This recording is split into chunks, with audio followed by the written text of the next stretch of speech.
Praise the Lord. ഇപ്രകാരം ലൈവിലൂടെ ഞങ്ങളെ ശ്രവിക്കുന്ന എല്ലാ പ്രിയപ്പെട്ടവർക്കും ഒരിക്കൽ കൂടി സ്നേഹവന്ദനം, ഞങ്ങളുടെ കുടുംബത്തിൻ്റെ സ്നേഹവന്ദനം. ഇപ്രകാരം നിങ്ങളുടെ മുമ്പിൽ വരുവാൻ വലിയൊരു കാരണമുണ്ട്.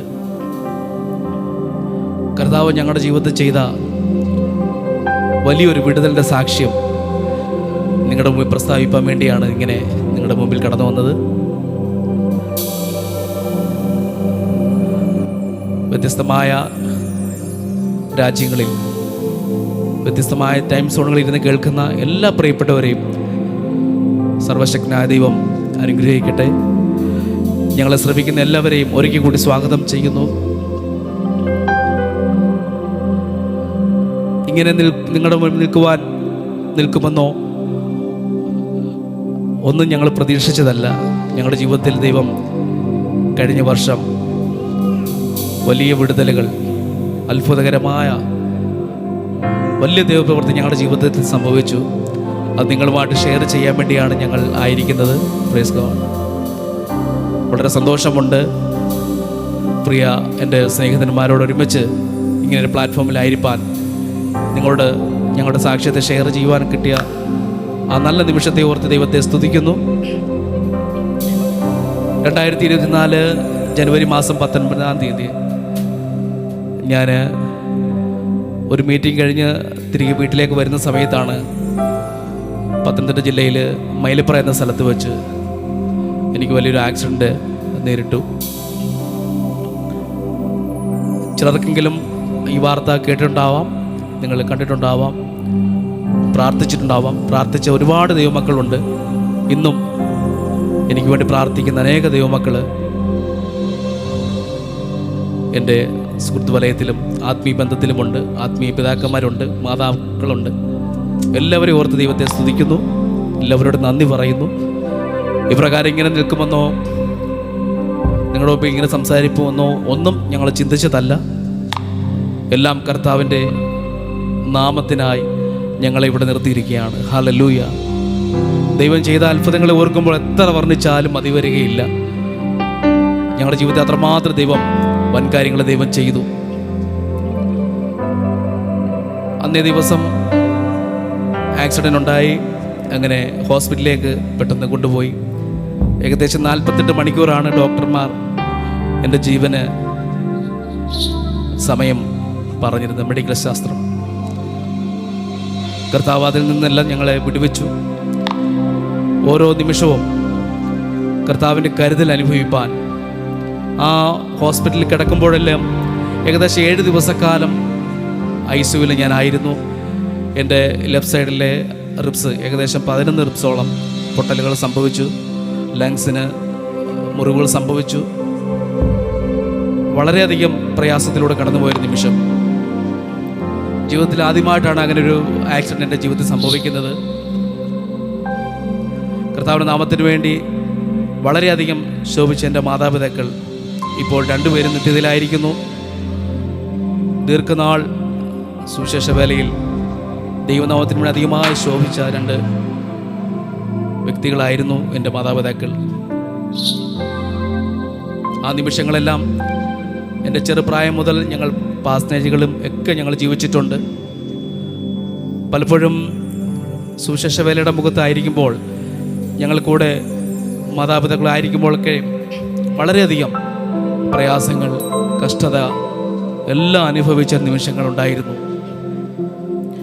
പതുക്കെ ഞങ്ങൾ വളർന്നോറും ഈ സുവിശേഷ വേല നിമിത്തം പല പ്രയാസങ്ങളും എൻ്റെ മാതാപിതാക്കൾ അഭിമുഖീകരിക്കേണ്ടി വന്നു. വളരെ ക്ഷമയോടുകൂടി വളരെ ദുഃഖകരമായ സാഹചര്യം മുന്നിൽ വന്നപ്പോൾ അതിനെയെല്ലാം തരണം ചെയ്തു ദൈവത്തിൽ മാത്രം ആശ്രയിച്ചുകൊണ്ട് മുന്നോട്ട് പോകുവാൻ അവർക്ക് ദൈവം കൃപ ചെയ്തു. ഞങ്ങളുടെ യൗവനകാലം എത്തിയപ്പോൾ ഇതെല്ലാം ഞങ്ങളുടെ മുന്നിൽ കാണുന്നു. ഈ കഷ്ടതകളെല്ലാം കാണുന്നു. വളരെ പ്രയാസമുള്ള വേലകളിലൊക്കെ കർത്താവ് ഞങ്ങളെ നടത്തി. അപ്പോഴൊക്കെയും ഈ സുവിശേഷ വേല ചെയ്യുവാൻ ഒരിക്കലും താല്പര്യം ഞാൻ കാണിച്ചിരുന്നില്ല. വളരെയധികം പിന്നോട്ട് പോകുന്ന ഒരവസ്ഥ എൻ്റെ ജീവിതത്തിലുണ്ടായി. കോളേജ് വിദ്യാഭ്യാസം കഴിഞ്ഞു. അതിനുശേഷം ഉപരിപഠനം കഴിഞ്ഞ ശേഷം ഞങ്ങൾ പിന്നീട് വിവാഹിതം കഴിച്ച ശേഷം ഞാൻ ബാംഗ്ലൂരിൻ്റെ പ്രദേശത്ത് കടന്നുപോയി. ഞങ്ങൾ ഒരുമിച്ച് കുടുംബമായി ഞങ്ങളുടെ ജോലിയുടെ മുഖത്തൊക്കെ ആയിരുന്നു. കർത്താവ് ഒരുവനെ തിരഞ്ഞെടുത്തിട്ടുണ്ടെങ്കിൽ ഞങ്ങളുടെ അനുഭവത്തിൽ പറയാം, ഇന്നല്ലെങ്കിൽ നാളെ ദൈവനാമത്തിന് വേണ്ടി അവരെ തിരഞ്ഞെടുത്തിരിക്കും, ദൈവനാമത്തിന് വേണ്ടി അവരെ പുറത്തെടുത്തിരിക്കും. അങ്ങനെ ഞങ്ങളെയും ദൈവം കണ്ടു. ഞങ്ങൾ കുടുംബമായ ദൈവസന്നിധിയിൽ ഞങ്ങൾ പ്രാർത്ഥിച്ചു. വളരെയധികം പ്രയാസത്തിലൂടെ കടന്നുപോയി. ആ ആക്സിഡൻ്റ് സമയം എനിക്ക് ഒത്തിരി സുഹൃത്ത് ബന്ധങ്ങളുണ്ട്, ആത്മീയ ബന്ധങ്ങളാണ് ഏറ്റവും കൂടുതൽ. പക്ഷേ ആ നിമിഷങ്ങളെല്ലാം എൻ്റെ കഷ്ടതയിൽ കൂടെ നടന്ന ഒരുപാട് ദൈവമക്കളെ, ആത്മീയ സുഹൃത്തുക്കളെയൊക്കെ എനിക്ക് കാണുവാൻ കൊണ്ടിടയായി തീർന്നു. അവരെല്ലാം വളരെയധികം ഞങ്ങളെ കരുതി. മറ്റൊരു വശം പറയുവാണെങ്കിൽ, ഈ കഷ്ടതയിൽ ആയിരിക്കുമ്പോഴാണ് നമ്മൾ ചില ആത്മാർത്ഥതയുള്ള ആരാണെന്നുള്ള അല്ലെങ്കിൽ വ്യാജ സ്നേഹമുള്ളവരാരാണെന്നൊക്കെ തിരിച്ചറിയാനുള്ള ഒരു സിറ്റുവേഷൻ നമ്മുടെ മുന്നിൽ കടന്നു വരും. അങ്ങനെ പല വ്യക്തികളെ ഞാൻ കണ്ടു. ആ ഹോസ്പിറ്റലിൽ കിടന്ന സമയം, അന്നേ ദിവസം രാത്രി ഒരുപാട് ജനം ഹോസ്പിറ്റലിന് ചുറ്റും ഉണ്ടായിരുന്നു. മെഡിക്കൽ കോളേജിലായിരുന്നു. അതിൽ ഞങ്ങൾ പിന്നീട് വീക്ഷിച്ചപ്പോൾ പലരും, ഒരു കൂട്ടം ആൾക്കാർ എൻ്റെ ജീവൻ തിരിച്ചു പിടിക്കാൻ വേണ്ടിയുള്ള പ്രാർത്ഥന ഒരു ഭാഗത്ത് എന്തും ചെയ്യാൻ, ഏത് വിധേനയും സാമ്പത്തികമായിട്ടും മറ്റൊരു ഹോസ്പിറ്റലിലേക്ക് കൊണ്ടുപോകാനും എങ്ങനെയും മോൻസ് ജീവിതത്തിലേക്ക് തിരികെ കൊണ്ടുവരാൻ വേണ്ടി അതിനുവേണ്ടി പ്രയത്നിച്ച ഒരു കൂട്ടം യൗവനക്കാർ. എന്നാൽ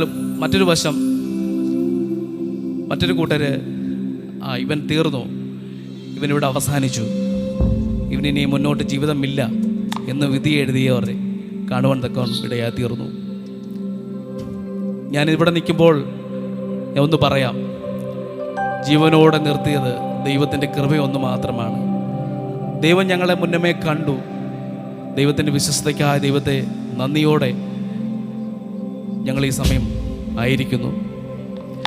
ആ ഐസിയു കിടക്കുമ്പോഴൊക്കെയും എൻ്റെ കാതിൽ ഒരു വചനം ഇങ്ങനെ കേൾക്കുമായിരുന്നു, നീ മരിക്കയില്ല, നീ ജീവനോടെ ഇരുന്ന് യഹോവയുടെ പ്രവൃത്തിയെ വർണ്ണിക്കും. ഹല്ലേലൂയ. അങ്ങനെയെങ്കിൽ ഈ നിമിഷം ഞാൻ പറയുകയാണ്, ഞങ്ങൾ ഒരുമിച്ച് ദൈവത്തിൽ നിന്നുകൊണ്ട് പറയുകയാണ്, മരിക്കയില്ല, ജീവനോടെ ഇരുന്നു യഹോവയുടെ പ്രവൃത്തി വർണ്ണിക്കുവാൻ ഞങ്ങളെ തന്നെ സമ്പൂർണ്ണമായി ആ ദിവസങ്ങളിൽ സമർപ്പിച്ചു. ഹല്ലേലൂയ. പലപ്പോഴും ഞാൻ പാട്ടിൻ്റെ വരികളാണെന്നാണ് ഞാൻ ചിന്തിച്ചത്. പക്ഷേ പിന്നീടാണ് ഞാൻ വചനം ദൈവവചനമാണെന്നുള്ളത്. സങ്കീർത്തനം 118 സങ്കീർത്തനം അതിൻ്റെ 17 വാക്യമായിരുന്നു. ഹല്ലേലൂയ. കർത്താവ് ഞങ്ങളെ കൺമണി പോലെ പരിപാലിച്ചു. അതിൽ മറ്റൊരു അവസ്ഥ എന്ന് പറഞ്ഞാൽ, ആ സമയമാണ് ഈ കുഞ്ഞിനെ ക്യാരി ചെയ്യുന്ന സമയമാണ്. ലാസ്റ്റ് ഏകദേശം 9 മാസം തുടക്ക സമയമായിരുന്നു. ആ സിറ്റുവേഷൻ ഇരിക്കുമ്പോൾ തന്നെയാണ് അദ്ദേഹം എന്നെ ശുശ്രൂഷിക്കുന്നത്. ഹോസ്പിറ്റലിൽ വളരെ നിറവേറോടുകൂടി എന്നെ ശുശ്രൂഷിക്കുന്നൊരു സമയം. എന്നാൽ വളരെയധികം ഒരു കൃപ, ദൈവിക കൃപ പ്രിയദാസിക്ക് ദൈവം പകർന്നു. പലപ്പോഴും ഫോൺ കോൾ അറ്റൻഡ് ചെയ്യുമ്പോഴൊക്കെയും വളരെ ബോൾഡായിട്ട് അവരോട് സംസാരിപ്പാൻ, എന്നോടൊപ്പം എന്നെ ശുശ്രൂഷിപ്പാൻ പ്രിയ കുഞ്ഞുങ്ങളെയും പ്രിയ ദാസിയും ദൈവം ബലപ്പെടുത്തി. അതുപോലെ തന്നെ ആ നിമിഷങ്ങളെല്ലാം കർത്താവിൻ്റെ കരുതൽ നന്നായിട്ട് അനുഭവിക്കാൻ കഴിഞ്ഞു. ഞാൻ പറഞ്ഞല്ലോ, എൻ്റെ മാതാപിതാക്കൾ സുവിശേഷ വേലയായിരുന്നു. ശരിക്കും പറഞ്ഞാൽ സുവിശേഷ വേല ചെയ്യുമ്പോൾ അവരോടൊപ്പം ആയിരിക്കുമ്പോഴൊക്കെ ഞാൻ അവരെ പരിഹസിച്ചിട്ടുണ്ട്. കാരണം ഈ ഒരു സിസ്റ്റത്തോട്, കാരണം മറ്റു പലരും ജോലിയോട് ആയിരിക്കുമ്പോഴൊക്കെ ശമ്പളം വാങ്ങുന്നു, വളരെയധികം നല്ലൊരു നിലയിൽ നല്ല വീട്, കാറ്, മറ്റുള്ള സൗകര്യങ്ങൾ, സുഖപരമായിട്ടുള്ള ജീവിതം നയിക്കുമ്പോഴൊക്കെയും ഞാൻ ഒത്തിരി വിഷമത്തോടെ ഞാനായിരുന്ന സമയങ്ങളുണ്ട്. എങ്ങനെയും നല്ല നിലയിൽ ജോലി വാങ്ങണം, നല്ല നിലയിൽ ജീവിക്കണം, നല്ല വീട് വേണം, നല്ല കാറ് വേണം. അങ്ങനൊരു സിറ്റുവേഷനിലൂടെയാണ് അങ്ങനൊരു ചിന്തയിലൂടെ ഞങ്ങൾ കടന്നു പോയിക്കൊണ്ടിരുന്നത്. എന്നാൽ കർത്താവ്, ഞാൻ പറഞ്ഞ പോലെ തന്നെ മുന്നമേ ഞങ്ങളെ കണ്ടിരുന്നു. മാതാപിതാക്കളുടെ കണ്ണുനീരും പ്രാർത്ഥനയുമാണ് ഞങ്ങളെ ഇവിടെ വരെ എത്തിച്ചത്. നിങ്ങളുടെ മുമ്പിൽ നിന്നായിരിക്കുന്ന ദൈവത്തിൻ്റെ കൃപയൊന്നു മാത്രമാണ്. ഹല്ലേലൂയ. വാഗ്ദത്തം ചെയ്തവനെ ഒരിക്കലും ദൈവം തള്ളിക്കളയുകയില്ല. ഒരു മനുഷ്യനോ ഒരു പിശാചിനോ യാതൊരു ശക്തിക്കും തകർക്കുവാൻ കഴിയുകയില്ലെന്നുള്ളത് ഒരു സാക്ഷ്യമാണ് ഞങ്ങളുടെ ജീവിതത്തിലുള്ളത്. അതുപോലെ തന്നെ തലമുറയില്ലാതെ ഞങ്ങളെ ആരെങ്കിലും ശ്രമിക്കുന്നുണ്ടെങ്കിൽ, തലമുറയ്ക്ക് വേണ്ടി പ്രാർത്ഥിക്കുന്ന ആരെങ്കിലും ഞങ്ങളെ ശ്രമിക്കുന്നുണ്ടെങ്കിൽ അവർക്ക് വേണ്ടി ഒരു സാക്ഷ്യം, ഒരു ധൈര്യത്തിന് വേണ്ടി സാക്ഷ്യം പറയാം. ഈ കുഞ്ഞ് ഞങ്ങൾക്ക് വളരെ ഒരു അത്ഭുത വിഷയമാണ്. 3-ാം മാസം ഒരു സ്കാനിങ് ലഭിച്ചപ്പോൾ, റിസൾട്ട് ലഭിച്ചപ്പോൾ ഡോക്ടർ പറഞ്ഞ് നിങ്ങളത് കണ്ടിന്യൂ ചെയ്യേണ്ട, എത്രയും വേഗം അബോർഷൻ ചെയ്യണം, നിങ്ങൾക്കത് കണ്ടിന്യൂ ചെയ്യാൻ പറ്റില്ല, കുഞ്ഞിന് വളരെയധികം പ്രയാസമുണ്ട്, ഒത്തിരി പ്രശ്നങ്ങൾ പറഞ്ഞു, ഡോക്ടേഴ്സ് പറഞ്ഞു. സത്യമായിരിക്കാം, മെഡിക്കൽ എത്തിക്സിൽ അത് കറക്റ്റ് ആയിരിക്കാം. പക്ഷേ ഞങ്ങളുടെ ദൈവത്തിൻ്റെ ആലോചനയോട് ഞങ്ങൾക്ക് 3-ാമൊരു തലമുറ ദൈവം തരും എന്ന് ദൈവത്തിൻ്റെ ആലോചന 2-ലധികം ദൈവദാസന്മാരുടെ ഒരേ മീറ്റിങ്ങിൽ ഞങ്ങളുടെ ദൈവദാസന്മാർ സംസാരിച്ചു, പ്രവചനാത്മാവ് സംസാരിച്ചു. ഞങ്ങളത് മുറുകെ പിടിച്ചു, ഞങ്ങൾ പ്രാർത്ഥിച്ചു. ഡോക്ടേഴ്സ് പറയുമ്പോഴൊക്കെ ഞങ്ങൾ മറ്റ് ഒരു ഡോക്ടർ പറഞ്ഞപ്പോൾ, ഇങ്ങനെ ഒരു സിറ്റുവേഷൻ പറഞ്ഞപ്പോൾ ഞങ്ങൾ മറ്റൊരു ഡോക്ടറെ പോയി കണ്ടു, കൺസൾട്ട് ചെയ്തു. ആ ഡോക്ടർ അതേ അവസ്ഥ തന്നെ ഞങ്ങളോട് പറഞ്ഞു. ഞങ്ങൾക്ക് വളരെയധികം പ്രയാസം തോന്നി, മാനുഷികമായിട്ട് ഒത്തിരി പ്രയാസം. ഞങ്ങൾ മാതാപിതാക്കളോട് ആരോടും ഞങ്ങൾ ഷെയർ ചെയ്യാൻ നിന്നില്ല. ഞങ്ങൾ പ്രാർത്ഥിച്ചു. ഡോക്ടറോട് ഞാൻ പറഞ്ഞു എങ്ങനെ ലഭിച്ചാലും ഞങ്ങൾ വളർത്താൻ തയ്യാറാണ്. അങ്ങനെ ഞങ്ങൾ പ്രാർത്ഥിച്ചു, മുന്നോട്ട് പോയി, മെഡിസിനൊക്കെ കഴിച്ചു, മുന്നോട്ട് പോയി. ഞാൻ ഡിസ്ചാർജ് ചെയ്ത് വീട്ടിൽ വന്നു, ഭവനത്തിൽ വന്നു. അടുത്ത ദിവസം രാത്രി 1 മണിയായപ്പോൾ പ്രിയ കർത്താവദാസിക്ക് ഒരു പെയിൻ അനുഭവപ്പെട്ടു. രാത്രി 1 മണിക്ക് അദ്ദേഹം പെട്ടെന്ന് തന്നെ വാഹനം വന്നു, ഒറ്റയ്ക്ക് ഫയലൊക്കെ ആയിട്ട് ഹോസ്പിറ്റലിലേക്ക് കടന്നുപോയി. പ്രിയരെ, ഞാൻ പറയാം, വളരെ യാതൊരു പ്രയാസവുമില്ലാതെ ഞങ്ങളുടെ 2 പൈതങ്ങളും അവരുടെ ആ ഡെലിവറി ടൈമിലൊക്കെ വളരെ പ്രയാസം ഞങ്ങൾ നേരിട്ടു, വളരെ ടെൻഷൻ ഞങ്ങൾക്കുണ്ടായി. പക്ഷേ ഈ പൈതലിൻ്റെ ആ ഒരു സിറ്റുവേഷൻ, ആ സമയമായപ്പോൾ വളരെയധികം വളരെ വളരെ സാധാരണ നിലയിൽ ഒരു ടെൻഷനും ഇല്ലാതെ നല്ല സമയം, നല്ലൊരു ഡെലിവറി പ്രിയദാസിക്ക് നൽകി കൊടുത്തു. ഇത് ഞാൻ പറയുന്നത്, ദൈവം നമുക്ക് വേണ്ടി വാഗ്ദത്തം ചെയ്തിട്ടുണ്ടെങ്കിൽ തീർച്ചയായിട്ടും അത് അങ്ങനെ തന്നെ സംഭവിച്ചിരിക്കും. പലപ്പോഴും നമ്മൾ അവിശ്വസ്തരായി തീർന്നിട്ടുണ്ടാവും. നമ്മുടെ അവിശ്വസ്തതയെ ദൈവം ചിലപ്പോഴും കണ്ടില്ല കേട്ടില്ല എന്ന് നടിക്കും. പക്ഷേ ദൈവം വാഗ്ദത്തം ചെയ്തിട്ടുണ്ട്, തീർച്ചയായിട്ടും തക്ക സമയത്ത് ഏറ്റവും വിലയേറിയ ഗിഫ്റ്റ് ദൈവം നമുക്ക് നൽകി തരും. അങ്ങനൊരു ഗിഫ്റ്റാണ് ഞങ്ങൾക്ക് നൽകി തന്നത്. ആ ആക്സിഡൻറ്റ് സമയത്ത് ഞാൻ ഏകദേശം 9 മാസമൊക്കെ ഭവനത്തിൽ തന്നെ വിശ്രമത്തിലായിരുന്നു. ആ സമയങ്ങളിലെല്ലാം എൻ്റെ ഒരു സന്തോഷം, എൻ്റെ ഒരു ടൈം പാസ് ആയിരുന്നു ഇവിടെ കളികളും ചിരികളും കണ്ട് ആ നിമിഷങ്ങൾ തള്ളി നീക്കി. അതിലുപരി എല്ലാ ദിവസവും ദൈവമക്കൾ എൻ്റെ ഭവനത്തിൽ കടന്നു വന്നു, കേട്ടറിഞ്ഞും അല്ലാതെ വാർത്തകൾ കണ്ടും എന്നെ നേരിട്ടും അല്ലാതെ ഫോൺ വിളിച്ചും അല്ലാതെയൊക്കെ ഒരുപാട് ദൈവമക്കൾ കടന്നു വന്ന് ഞങ്ങളെ കാണുകയും പ്രാർത്ഥിക്കുകയൊക്കെ ചെയ്തു. അങ്ങനെ വളരെയധികം കർത്താവിൻ്റെ കരുതൽ അനുഭവിക്കാൻ കർത്താവ് ഇടയായി തീർന്നു. ആ നിമിഷങ്ങളിൽ കർത്താവ് എൻ്റെ മനസ്സിൽ ഒരു ട്യൂൺ തന്നു. ഇങ്ങനെ മൂളിപ്പാട്ട് പാടുന്ന പോലെ തന്നെ ഞാൻ പാടിക്കൊണ്ട് ഇരുന്നു. പക്ഷേ ഇവരൊക്കെ ചിന്തിച്ച് ഞാൻ പെയിൻ വന്നിട്ട് ശബ്ദമുണ്ടാക്കുന്നതാണ് അവർ ചിന്തിച്ചത്. പക്ഷേ ആ ദിവസങ്ങളെല്ലാം ഞാൻ അങ്ങനെ ആ ട്യൂൺ ഇങ്ങനെ മനസ്സിൽ ഇങ്ങനെ ഉരുവിട്ട് പാടി കിടക്കുന്ന സമയം ദൈവത്തിൻ്റെ കൃപയൊന്ന് പറയട്ടെ, പിന്നീടത് വരികളായി അടുത്ത ദിവസങ്ങളിൽ ആ പാട്ട് പുറത്തു വരും. കരുതുന്ന ദൈവം, ആ ദൈവത്തിൻ്റെ കരുതലിനെ ഓർക്കുമ്പോൾ, ആ കരുതലിനെ ഓർത്തുകൊണ്ട് ഞങ്ങൾ ആ ഗാനം കഴിഞ്ഞ ദിവസങ്ങൾ പാടുവാൻ തക്ക ഇടയായി തീർന്നു. വരും ദിവസങ്ങൾ അത് പുറത്തു വരും. ഞാനും എൻ്റെ മൂത്ത പൈതലാണ് മഹിമ, എൻ്റെ ഇളയ 2ാമത്തെ ആളാണ് കൃപ, 3ാമത്തെ പുത്രി ദയ, വൈഫിൻ്റെ പേര് ഷിബി. എന്നെ കേൾക്കുന്ന എല്ലാ ജീവിതങ്ങളോടും എല്ലാവരോടും ഒന്ന് പറയാം, വാഗ്ദത്തം ചെയ്തവനെ ഒരിക്കലും ദൈവം തള്ളിക്കളയില്ല. വാഗ്ദത്തം ചെയ്തവൻ വിശ്വസ്തനാണ്. എത്ര പേര് വിശ്വാസത്തോടെ ആമേൻ പറയാൻ കഴിയും? ഹല്ലേലൂയ. ഞങ്ങളുടെ ഈ സാക്ഷ്യം അനേകർക്ക് ആശ്വാസമായി തീരുമെന്ന് പ്രത്യാശിക്കുന്നു. ദൈവം നിങ്ങളെ അനുഗ്രഹിക്കട്ടെ. അതുപോലെ തന്നെ ഡോക്ടേഴ്സ് എന്നോട് പറഞ്ഞത് ഞാൻ വലിയ പാട്ടുകാരനൊന്നുമല്ല,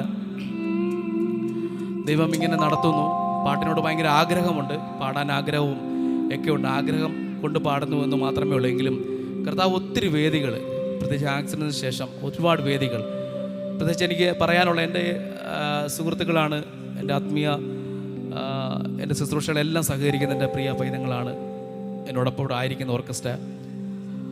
പ്രത്യേകിച്ച് ജസ്റ്റിനെ കുറിച്ചൊരു വാക്ക് പറയാതിരിക്കാൻ പറ്റത്തില്ല. ഞങ്ങൾ കോവിഡ് സമയത്താണ് ഞങ്ങൾ വീട്ടിലിരുന്നു കൊണ്ട് തന്നെ ഒരുപാട് ഗാനങ്ങൾ കമ്പോസ് ചെയ്യാനും ഒക്കെ ഇടയായി തീർന്നു. തൻ്റെ പൈതലിനെ ഓർത്ത് ദൈവത്തെ സ്തുതിക്കുന്നു. ഹല്ലേലൂയ.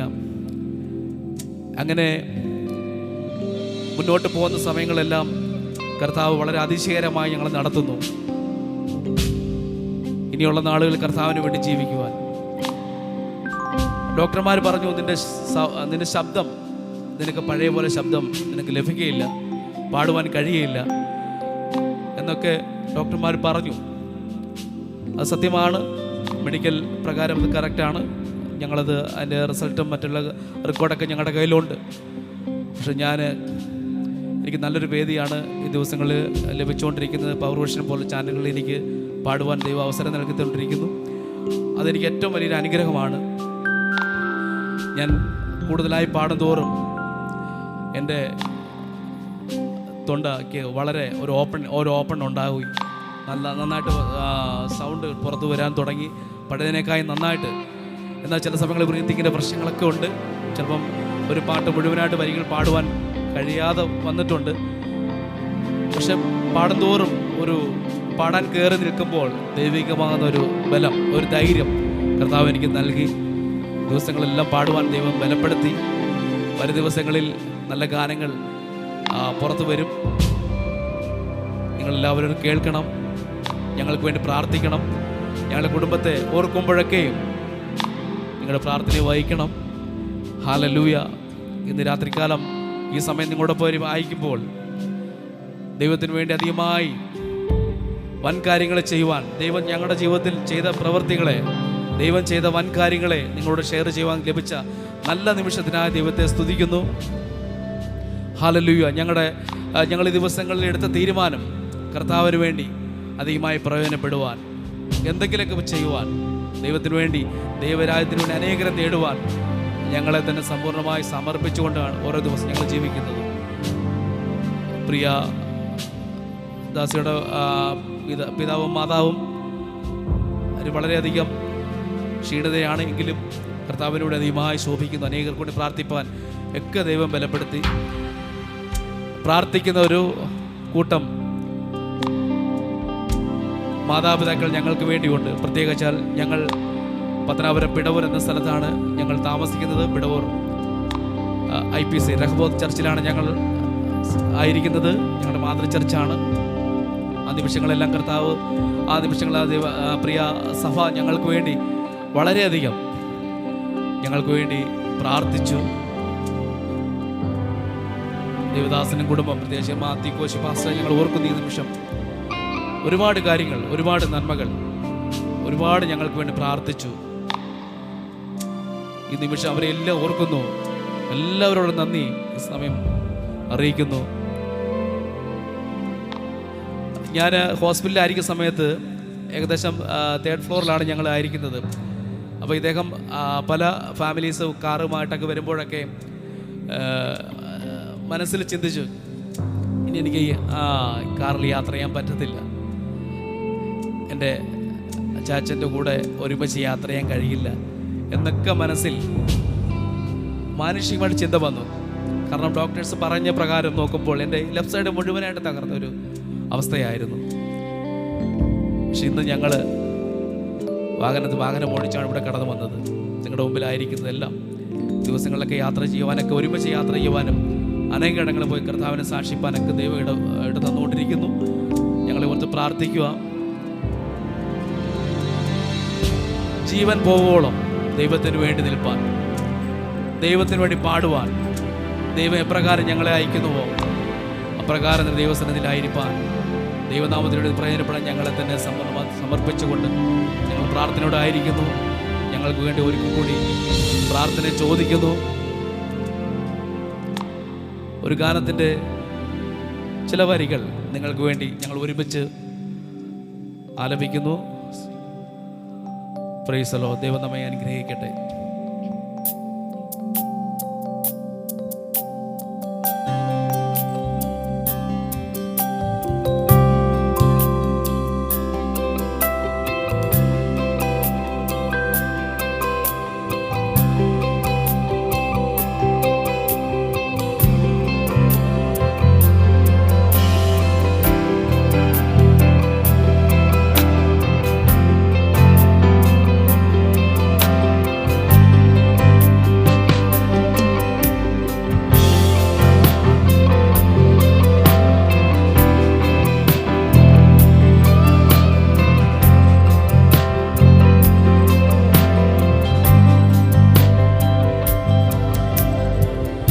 ഓ ദൈവമേ,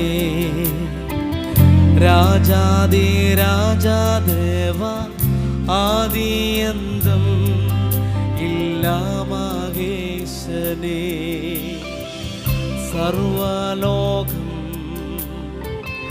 അങ്ങയെ വന്ദിക്കുന്നേ, സാധു ഞാനും വീണു വണങ്ങുന്നേ. ഓ ദൈവമേ, ഓ ദൈവമേ, രാജാദി രാജാദേവ, ആദിയന്തം ഇല്ലാ മഹേശനേ, സർവലോകം അങ്ങയെ വന്ദിക്കുന്നേ, സാധു ഞാനും വീണു വണങ്ങുന്നേ. അത്യുച്ചത്തിൽ പാടും ഞാൻ കർത്താവേ, അങ്ങെത്രയോ മഹോന്നതൻ. അത്യുച്ചത്തിൽ പാടും ഞാൻ കർത്താവേ, അങ്ങെത്രയോ മഹോന്നതൻ. അത്യുച്ചത്തിൽ പാടും ഞാൻ കർത്താവേ, അങ്ങെത്രയോ മഹോന്നതൻ. അത്യുച്ചത്തിൽ പാടും ഞാൻ കർത്താവേ, അങ്ങെത്രയോ മഹോന്നതൻ.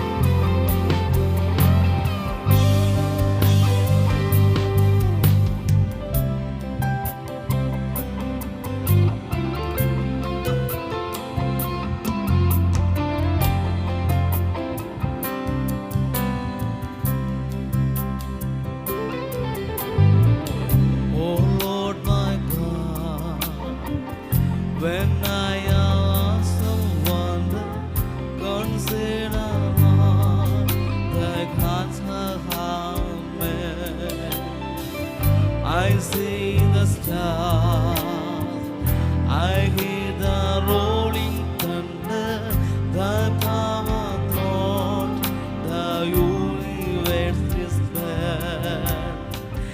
Then says my soul, my Savior, God to thee.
N ദൈവമേ എന്തുള്ളൂ നീജൻ ഞാൻ. നിൻരുതിരം തന്നെന്നെ വീണ്ടെടുപ്പാൻ ക്രൂശിലോളം നീ നിന്നെ താഴ്ത്തിയോ. ഏഴയന്നെ ഇത്രമേൽ സ്നേഹിക്കുവാൻ എൻ ദൈവമേ എന്തുള്ളൂ നീജൻ ഞാൻ. നിൻരുതിരം തന്നെന്നെ വീണ്ടെടുപ്പാൻ ക്രൂശിലോളം നീ നിന്നെ താഴ്ത്തിയോ. അത്യുച്ചത്തിൽ